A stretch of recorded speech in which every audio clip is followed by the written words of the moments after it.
नमस्कार साथियों, मैं गौरव मिश्रा अपने YouTube चैनल डिजिटल शिक्षा के माध्यम से आप सभी के लिए लेकर आया हूँ आज यूपी ट्रिपल एससी पेट के लिए एक बेहतरीन टॉपिक और इम्पॉर्टेंट टॉपिक जिससे हमको मिलेंगे 10 नंबर। 10 नंबर में आएगा हिस्ट्री। तो आइए शुरू करते हैं। एक उसका बहुत ही महत्वपूर्ण टॉपिक है जिसको लगातार पिछले वर्ष भी पूछा जाता रहा है एवं भारतीय राष्ट्रीय कांग्रेस एक हिस्ट्री का बेहतरीन पॉइंट है। तो आइए शुरू करते हैं। भारतीय राष्ट्रीय कांग्रेस। भारतीय राष्ट्रीय कांग्रेस भारतीय राष्ट्रीय कांग्रेस की स्थापना कब हुई? 1885 में भारतीय राष्ट्रीय कांग्रेस की स्थापना हुई। अब आगे पढ़ते हैं। भारतीय राष्ट्रीय कांग्रेस की स्थापना किसने की? भारतीय राष्ट्रीय कांग्रेस की स्थापना एलन ऑक्टेवियन ह्यूम ने की थी। एलन ऑक्टेवियन ह्यूम ने भारतीय राष्ट्रीय कांग्रेस की स्थापना की थी। भारतीय राष्ट्रीय कांग्रेस का पहला सत्र कब आयोजित हुआ था? पहला सत्र मुंबई में 1985 में आयोजित हुआ था। भारतीय राष्ट्रीय कांग्रेस का पहला सत्र मुंबई में 1885 में आयोजित हुआ था। भारतीय राष्ट्रीय कांग्रेस के स्थापना के समय ब्रिटिश भारत का वायसराय कौन था? यह एक क्वेश्चन बहुत ज़्यादा पूछा जाता है कि भारतीय राष्ट्रीय कांग्रेस की स्थापना के समय ब्रिटिश भारत का वायसराय कौन था? तो वो थे लॉर्ड डफरिन। लॉर्ड डफरिन भारतीय राष्ट्रीय कांग्रेस के स्थापना के समय ब्रिटिश भारत के वायसराय थे। अपने अस्तित्व की शुरुआती चरण के दौरान यानी 1885 से 1905 में भारतीय राष्ट्रीय कांग्रेस ने कभी यह मांग नहीं की। अपने अस्तित्व की शुरुआती के चरण में दौरान यानी 1885 से 1905 में भारतीय राष्ट्रीय कांग्रेस ने कभी यह मांग नहीं की।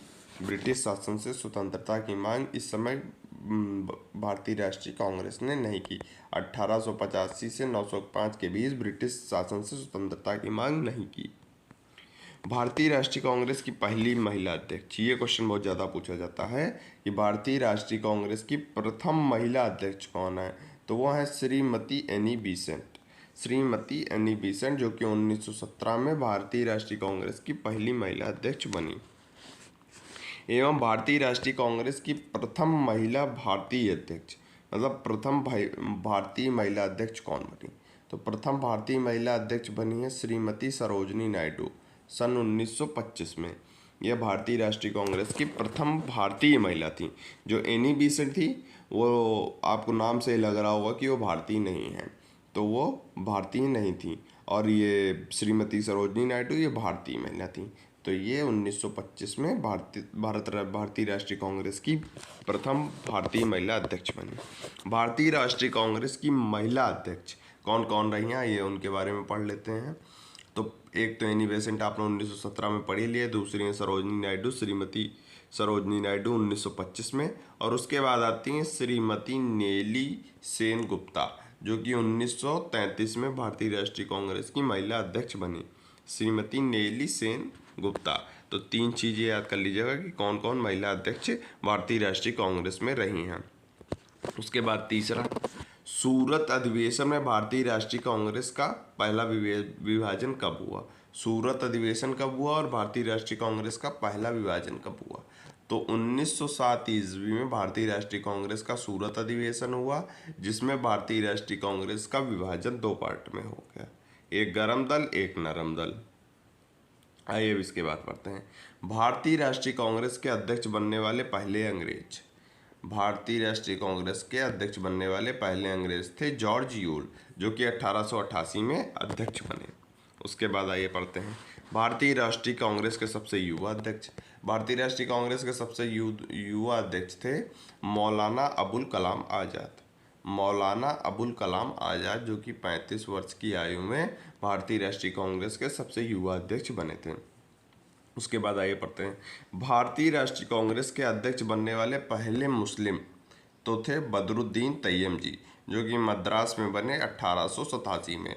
ये पहले मुस्लिम अध्यक्ष थे, बदरुद्दीन तैयब जी यहाँ इसके पहले अध्यक्ष थे। राष्ट्रीय गीत वंदे मातरम सत्र में पहली बार कब गाया गया? तो वंदे मातरम 1896 में कलकत्ता में गाया गया था। वंदे मातरम सबसे पहले कलकत्ता में 1896 में गाया गया था। इंडियन नेशनल कांग्रेस और मुस्लिम लीग का पहला संयुक्त सत्र कब हुआ था? इंडियन नेशनल कांग्रेस और मुस्लिम लीग का पहला संयुक्त सत्र 1916 में लखनऊ में हुआ था। 1916 में लखनऊ में हुआ था। भारतीय राष्ट्रीय कांग्रेस का सत्र जहां खादी पहनना कार्यकर्ताओं के लिए अनिवार्य कर दिया गया था। जो एनी बेसेंट जब प्रथम महिला अध्यक्ष जो थी, जब वो अध्यक्ष बनी थी तो उन्होंने खादी पहनने के लिए कार्यकर्ताओं को अनिवार्य कर दिया था, क्योंकि वह स्वदेशी चीज़ों पर ज़्यादा ध्यान दे रही थी। इसीलिए उन्होंने खादी पहनने के लिए अपने कार्यकर्ताओं के लिए अनिवार्य कर दिया था। वो थी एनी बेसेंट ने 1917 में।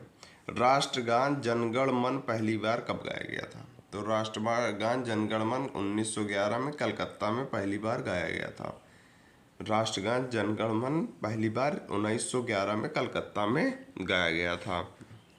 महात्मा गांधी की अध्यक्षता में भारतीय राष्ट्रीय कांग्रेस के एकमात्र सत्र बेलगाम 1924। बेलगाम का सत्र 1924 में जो हुआ, इसमें ही एक बार सिर्फ गांधी जी अध्यक्ष थे। गांधी जी एक बार अध्यक्ष थे। ये क्वेश्चन बहुत पूछा जाता है कि गांधी जी का किस अधिवेशन में और कब पहली बार अध्यक्ष बने, तो उसका आंसर है बेलगाम 1924 में प्रथम बार गांधी जी अध्यक्ष बने, और आखिरी बार भी था कि बेलगाम कांग्रेस के अध्यक्ष गांधी जी रहे। भारतीय राष्ट्रीय कांग्रेस का अधिवेशन जहां लाहौर में पूर्ण स्वतंत्रता की मांग की गई थी, तो 1929 में लाहौर अधिवेशन में भारतीय राष्ट्रीय कांग्रेस के इस अधिवेशन में लाहौर अधिवेशन में पूर्ण स्वतंत्रता की मांग की गई थी, जो कि है 1929 में। ये क्वेश्चन पूछा जाता है कि किस अधिवेशन में स्वतंत्रता की मांग हुई और कौन सा वो अधिवेशन था, तो आंसर होगा लाहौर के अधिवेशन में सन 1929 में पूर्ण स्वतंत्रता की मांग की गई। स्वतंत्रता के समय भारतीय राष्ट्रीय कांग्रेस के अध्यक्ष, ये भी एक इम्पॉर्टेंट क्वेश्चन है। आचार्य JB कृपलानी 1946 में भारतीय राष्ट्रीय कांग्रेस के अध्यक्ष थे। आचार्य JB कृपलानी भारतीय राष्ट्रीय कांग्रेस के अध्यक्ष थे स्वतंत्रता के समय। तो धन्यवाद साथियों आप सभी का इस वीडियो को देखने के लिए, और लगातार मैं आप सभी के लिए प्रश्न छाट कर टॉपिक वाइज लेकर आता रहूँगा। तो आप सभी मेरे चैनल को सब्सक्राइब करें एवं शेयर करें अगर अच्छा लगा हो तो। धन्यवाद।